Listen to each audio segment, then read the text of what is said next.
I heard the thumping before I even got the key in the lock. It was 8:01 p.m. on a Tuesday in September. I'd just landed at Pearson after 2 weeks in Vancouver dealing with my mother's stroke. The house was completely dark, which didn't make sense. Linda, my wife, usually kept at least the living room lights on.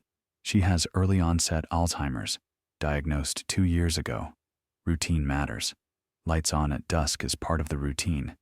But it was the sound that stopped me cold, a rhythmic banging, desperate and weak, coming from inside the house. Then I heard it, a voice, hoarse, barely human, coming from below. I'm Robert Mitchell. Rob. I'm 65 years old, retired civil engineer. I spent 40 years building bridges and highway systems across Ontario. I understand structural integrity, load-bearing calculations, and how to spot a weak point in any system. What I didn't understand, what I couldn't have calculated, was how my own daughter could become the weak point that destroyed everything. I shoved the key in the lock and burst through the front door. The banging was louder now, more frantic. It was coming from the basement. I ran to the basement door and grabbed the handle. Locked, not just locked, padlocked from the outside with a heavy-duty lock I'd never seen before. "Linda!" I shouted, my hands shaking. "Linda, is that you?"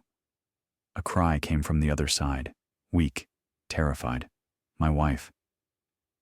I ran to the garage, grabbed a crowbar, and pried that lock off in 3 violent yanks. The door swung open, and the smell hit me first. Urine, sweat, something sour and wrong. I flicked on the light. Linda was at the bottom of the stairs, huddled against the concrete wall. Filthy, trembling. Her nightgown was stained and torn, crusted with things I didn't want to identify. Her face was gaunt, her lips cracked and bleeding. She looked up at me with eyes that didn't quite recognize me at first. "Rob," her voice cracked. Is that really you?" I was down those stairs in seconds. She weighed almost nothing in my arms. How long had she been down here? "I'm here, sweetheart. I've got you." As I carried her upstairs, my mind was racing. But one thought kept hammering through everything else. Jessica did this. My daughter did this to her own mother. Let me back up. Linda and I have been married for 41 years. High school sweethearts in Thunder Bay. We moved to Toronto in our 20s when I got hired by the Ministry of Transportation. Linda worked as an elementary school teacher until she retired 5 years ago. 2 years ago, she started forgetting things. Little things at first, where she'd put her keys, whether she'd taken her medication. Then bigger things. The diagnosis came after 6 months of tests, early onset Alzheimer's disease. She was 61. The neurologist was blunt. It's progressive. There's no cure. But with the right support and routine, she can maintain quality of life for years. We adapted. Pill organizers. Reminder, notes. Simplified routines. Linda still knew who I was. She still knew our kids. She just got confused sometimes, lost track of time, forgot details. But she could still laugh at stupid jokes. She still loved watching the Blue Jays. She was still Linda. We have 2 children. David, our oldest, is 42. He's a civil litigation attorney in Boston, married with 2 kids of his own. Good man. Calls every Sunday, visits twice a year, sends money when we needed help with Linda's medication costs. Then there's Jessica, 38 years old, CPA at a mid-sized firm in downtown Toronto.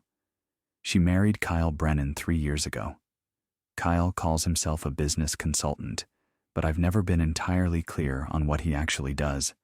Always talking about cryptocurrency, NFTs, passive income streams. I never trusted him. But Jessica seemed happy, and that's what mattered. Or so I thought. 2 weeks ago, my mother in Vancouver had a stroke. My sister called me at 3 a.m. in the morning. I booked the first flight out. Jessica volunteered immediately to stay with Linda. "Dad, don't worry about a thing," she'd said. "I'll take care of Mom. You just focus on Grandma." I was grateful, relieved even. Jessica knew her mother's routines. She knew where the medications were. She knew how to handle the confusion and the sundowning that came with the disease. I called every day from Vancouver. For the first week, Jessica answered, "Mom's fine, Dad. We're watching her favorite shows. Don't worry." But during the second week, the calls went to voicemail. She texted instead, "Sorry, busy with Mom. She's good. Call you later." She never called back. I tried calling Linda directly, but her phone went straight to voicemail. I told myself it was fine. Jessica had it under control. My mother needed me. That was my first mistake. The paramedics arrived within minutes of my 911 call. They checked Linda's vitals while I stood there in shock. "Severely dehydrated," one of them said. "Malnourished. Early signs of hypothermia, despite it being September." "Sir," the other paramedic asked, "when did you last see your wife?" "2 weeks ago. I left her with our daughter." The paramedics exchanged a glance but said nothing. They loaded Linda onto a stretcher. I rode with her in the ambulance, holding her hand, whispering that she was safe now, that I was sorry. At St. Michael's Hospital, they admitted her immediately. A nurse pulled me aside. "Mr. Mitchell, has your wife been locked in that basement for the entire 2 weeks you were away?" 14 days. My Linda, trapped in that cold, dark basement for 14 days. "I don't know," I whispered. "I just found her like that." A police officer arrived an hour later, Detective Sarah Chen, Toronto Police Services, Elder Abuse Unit. "Yes, there's actually a specialized unit for this." I sat in the hospital waiting room and told her everything. She took notes, her expression carefully neutral. Then she asked the question that made my blood run cold. "Mr. Mitchell, during those 2 weeks, did you give your daughter power of attorney over your wife's affairs?" "No, absolutely not." "Did your wife sign any documents that you're aware of?" "Not that I know of. Why?" She closed her notebook. "We'll need to investigate further, but Mr. Mitchell, this appears to be more than just neglect. I'll be in touch." Linda stayed in the hospital for 3 days. They rehydrated her, treated her for malnutrition and exposure. She kept asking where Jessica was. "Where's Jessie? She was just here." "No, sweetheart, she wasn't." On the second day, while Linda was sleeping, I went home to look around more carefully. What I found made me physically ill. The basement door had been padlocked from the outside. There was a bucket in the corner. That's what Linda had used as a toilet. A thin blanket on the concrete floor. No food, no water. The light bulb had been removed from the socket. My wife, who sometimes forgets what day it is but who can still laugh at silly jokes and loves watching the Blue Jays play, had been locked in darkness for 2 weeks. Upstairs, I found more disturbing evidence. Jessica's laptop sat on the kitchen table, screen still glowing. When I'd called her that first night, she must have panicked and fled without it. Password conveniently saved. She'd always been careless about security. I opened it. What I found was methodical, calculated, evil. Power of attorney documents with Linda's shaky signature. Bank statements showing withdrawals totaling $52,000 from our savings. A home equity line of credit against our fully paid house for $85,000. Forged documents showing $18,000 withdrawn from my 401k. Total stolen, $155,000. All transferred to an investment account in Kyle's name. Cryptocurrency arbitrage fund, the document said. But the worst part came next. I found a folder labeled Portugal. Flight searches, residency applications, real estate listings in Lisbon. She'd even started Portuguese lessons on Duolingo. They were planning to leave the country, let Linda die of natural causes, blame it on the stress of caregiving, then disappear. My daughter had planned to let her mother die. I sat there staring at the screen, feeling something cold and hard crystallize in my chest. But I didn't call Detective Chen. Not yet. Because I'm an engineer. I understand systems. I understand evidence. And I understand that if you want to build something that won't collapse, you need a solid foundation. I needed more evidence. And I needed to make sure that when I moved, Jessica couldn't wiggle out of it. I called my son. David, I need you home. Now. Dad, what's wrong? Your sister locked your mother in our basement for 2 weeks and stole everything we have. I need a lawyer. I need you. Silence. Then, I'm on the next flight. David arrived 8 hours later. He's always been the steady one. He looked at the evidence, jaw tightening with every page. This is elder abuse, financial exploitation, unlawful confinement. We're talking serious prison time. Good, I said. Now help me make sure she gets it. David and I spent 48 hours building our case. We photographed every inch of that basement, the padlock, the bucket, the scratches on the door where Linda had clawed for freedom. We copied Jessica's entire laptop, the forged POA, bank transfers, real estate fraud, the Portugal escape plan. We found browser history showing she'd researched the HELOC process 3 weeks before I'd left for Vancouver. The application was dated before my mother's stroke even happened. She'd been planning this, waiting for her opportunity. We need one more thing, I told David. What? Her confession, on record. I called Jessica, kept my voice calm, confused even. Jessie, honey, I'm back from Vancouver. Where are you? I can't find Mom. There was a pause. Then, Dad? Oh my God, I was just about to call you. Mom wandered off yesterday. I've been looking everywhere. The lie came so smoothly, like she'd practiced it. She wandered off? From where? From the house. I just stepped out for groceries, and when I came back, she was gone. Jessica, I found Mom. She was locked in our basement. Silence. What? No, that's not... Dad, I don't understand. You locked her in there, Jessica, for 2 weeks. Dad, no, I would never. I also found your laptop. I know about the money. I know about the POA. I know about Portugal.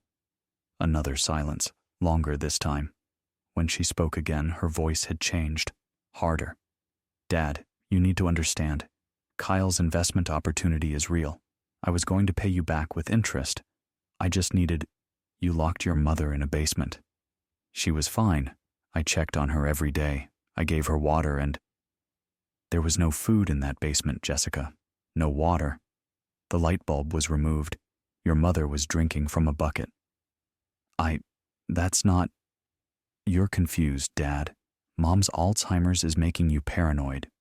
I hung up. David had recorded everything, audio and video. Jessica admitting she'd taken the money. Jessica lying about checking on Linda. Jessica trying to gaslight me about my own wife's condition. Perfect. Now I called Detective Chen. The police arrived with a search warrant 6 hours later. They seized Jessica's laptop, her phone, Kyle's laptop, their financial records, everything. They photographed the basement.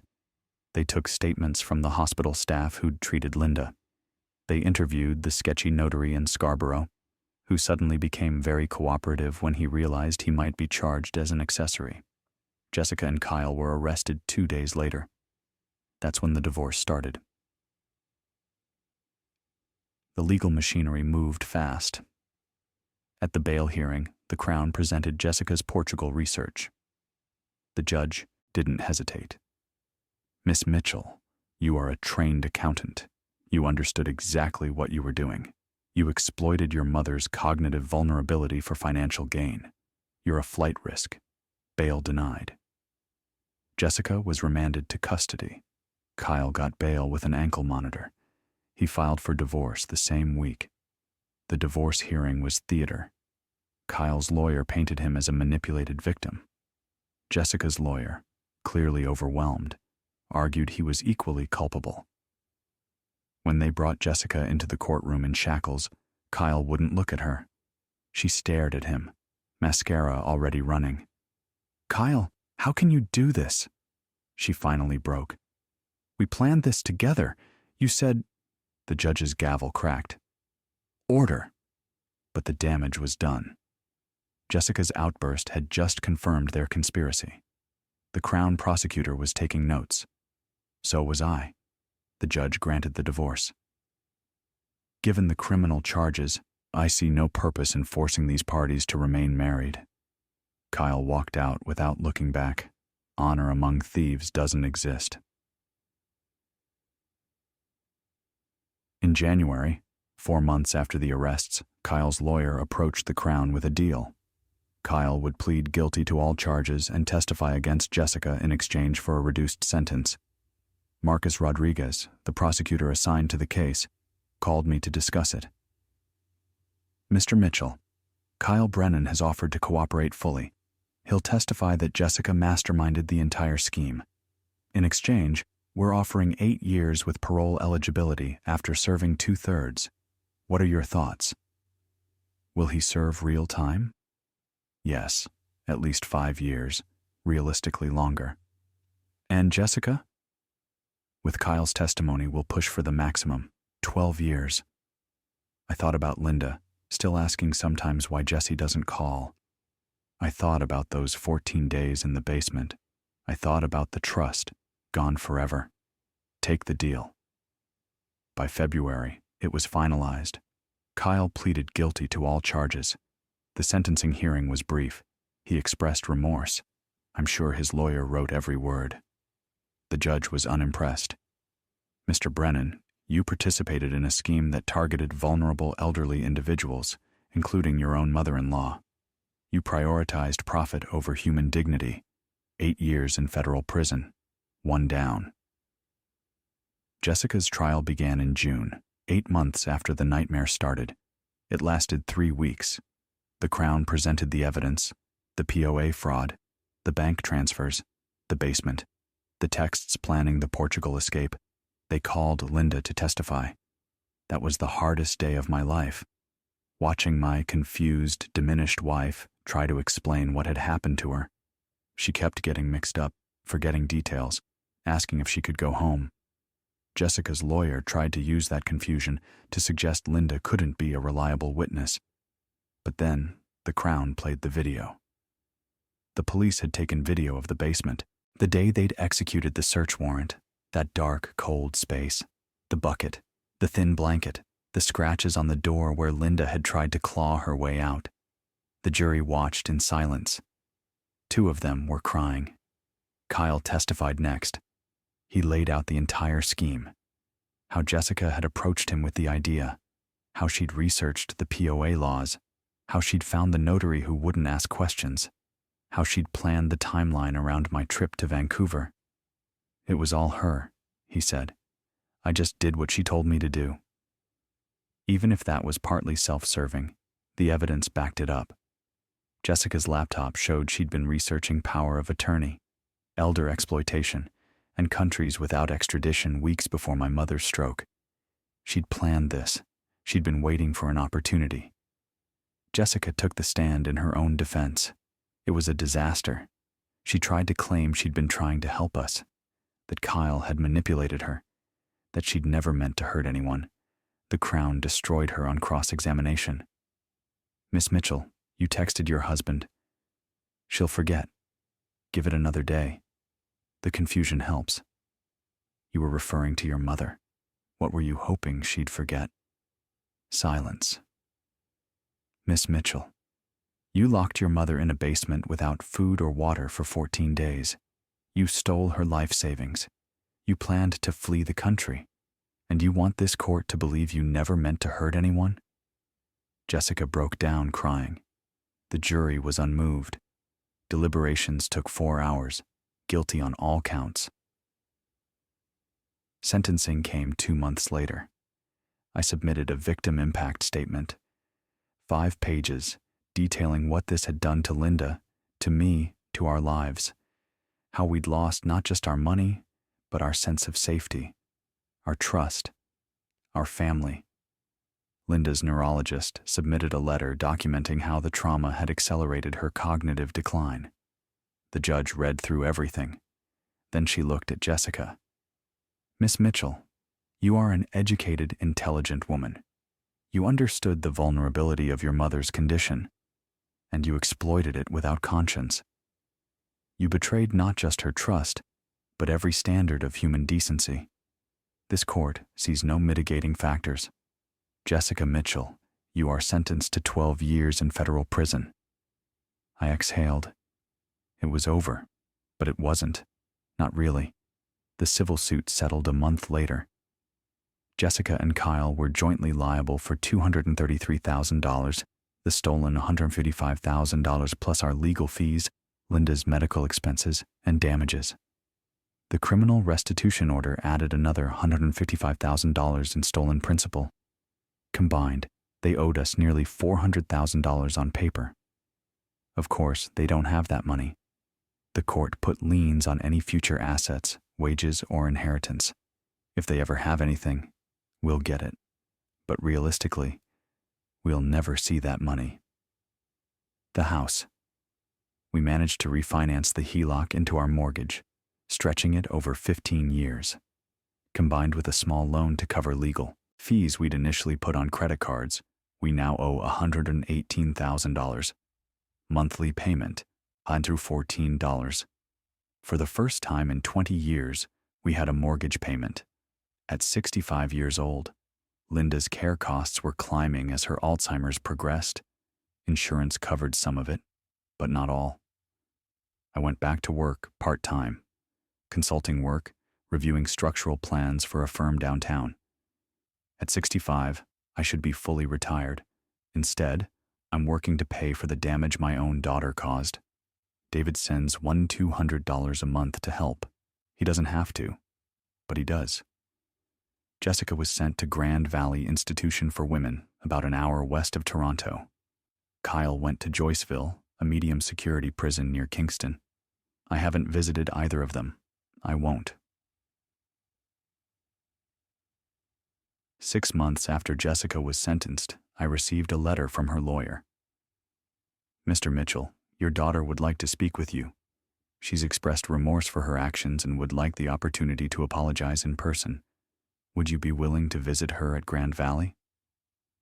I stared at that letter for 3 days. David called. "Dad, you don't have to do this." "I know. So why are you considering it?" "Because I need to close this, one way or another."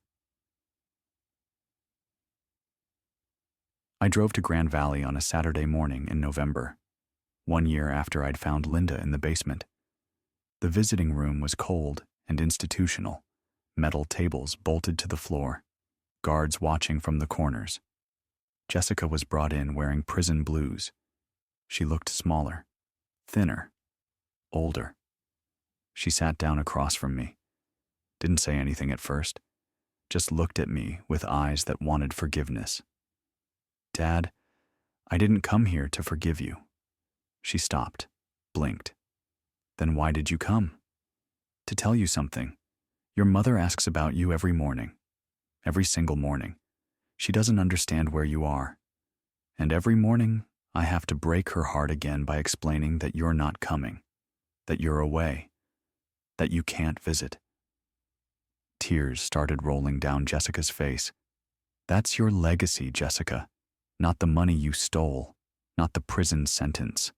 Your legacy is that your mother, who's losing her mind piece by piece, still loves you, still asks for you, still doesn't understand why her daughter isn't there." "Dad, please." I stood up. "I need you to understand something. Some betrayals are too deep to forgive. What you did wasn't a mistake. It wasn't an accident. It was calculated. It was cruel. And it was unforgivable." "I'm sorry," she sobbed. "I'm so sorry. I was stupid. I thought—" "You thought you'd get away with it.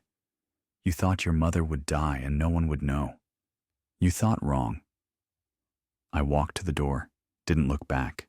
Behind me, I could hear Jessica sobbing, calling for me, begging me to wait. I didn't wait. The guard let me out. I walked through the security checkpoints, through the lobby, out into the parking lot, got in my car, started. the engine. And then I sat there for 10 minutes, gripping the steering wheel, while something I'd been holding inside for a year finally broke loose. I didn't cry. I just sat there, breathing, feeling the weight of it all. Then I drove home. 5 years after the sentencing, Linda passed away. It was peaceful. She died in her sleep at a memory care facility in Scarborough. The Alzheimer's had taken almost everything by then. She didn't recognize me most days, didn't know where she was, didn't remember Jessica or David or our 46 years together. But sometimes, in the quiet moments, I'd see a flicker, a hint of the woman I'd married, and she'd smile at me like she knew something important, even if she couldn't say what it was. The funeral was small. David and his family, a few old friends from church, Linda's sister from Thunder Bay. Jessica sent a letter requesting permission to attend. Compassionate temporary absence, they call it. Supervised day release for family funerals. I denied the request. David asked me if I was sure. Dad, she's still your daughter, and it's Mom's funeral. Your mother spent the last 5 years of her life deteriorating faster than she should have because of the trauma Jessica caused. Jessica doesn't get to play the grieving daughter now. Okay, Dad. At the funeral, the pastor said nice things about Linda, about her career as a teacher, about her kindness, about her love for her family. I stood up to give the eulogy and realized I didn't have anything prepared, so I just spoke. Linda was the strongest person I ever knew, not because she was tough, but because she was kind, because she trusted people, because she believed that family meant something. I looked at David. She raised 2 children. One of them understood what she taught, the other didn't. Linda didn't deserve what happened to her. No one does, but she handled it with more grace than I could have. She never understood why Jessica did what she did. Her mind was already too far gone to process it. And maybe that was a mercy. I sat down. The pastor said a prayer. We buried Linda next to her parents in Mount Pleasant Cemetery. 3 years after Linda's funeral, 8 years after sentencing, I received another letter. Jessica had been granted parole. She was being released to a halfway house in Toronto with conditions: no contact with me, no access to the internet without supervision, employment restrictions because of her criminal record. The letter included a handwritten note. Dad, I know you don't want to hear from me. I know what I did was unforgivable, but I need you to know that not a day goes by that I don't think about Mom, about what I did to her, to you. I was wrong. I was greedy. I was cruel. I can't change that, but I'm trying to be better. I don't expect forgiveness. I don't deserve it, but I needed you to know that I'm sorry. I'll always be sorry. Jessica. I read the letter 3 times. Then, I put it in a drawer with all the other documents from the case, the trial transcripts, the victim impact statements, the sentencing records. I didn't respond. David called a week later. Dad, did you get the letter? Yeah. What are you going to do? Nothing. Nothing? She's out. She served her time. The legal system did its job, but that doesn't mean I have to have a relationship with her. Dad, I'm not saying you should forgive her, but maybe, I don't know, maybe at some point. David, I appreciate what you're trying to do, but some betrayals are too deep to forgive. That doesn't make me a bad person. It makes me honest. There was a long silence. Then David said, Okay, Dad, I understand. Do you talk to her? Another pause. Sometimes. She's my sister. I can't just... I don't know. It's complicated. I know, and I don't blame you. But it's not complicated for me. What she did was unforgivable, and I'm okay with that. I'm 75 now. 10 years since the basement. 10 years since my life was destroyed and rebuilt into something different, something harder. I sold the house in Leslieville 2 years ago. Couldn't afford to keep it after Linda's care costs and the legal fees and the mortgage payments. I live in a 1-bedroom condo now. Smaller, quieter, but mine. David visits when he can. He's a partner at his firm now. His kids are in college. He's built a good life. He tells me Jessica is working as a bookkeeper at a nonprofit. Can't get her CPA license back because of the conviction. She lives alone, doesn't date, spends her time volunteering at a seniors center, ironically enough. She says she's trying to make amends. David told me last Christmas. Good for her. Dad, I mean it. I'm glad she's trying to be better. But that doesn't change what she did. People ask me sometimes if I regret pursuing the charges so aggressively, if I wish I'd tried to work it out as a family, if I think 12 years was too harsh. Here's what I tell them. Jessica locked her confused, terrified mother in a basement for 2 weeks.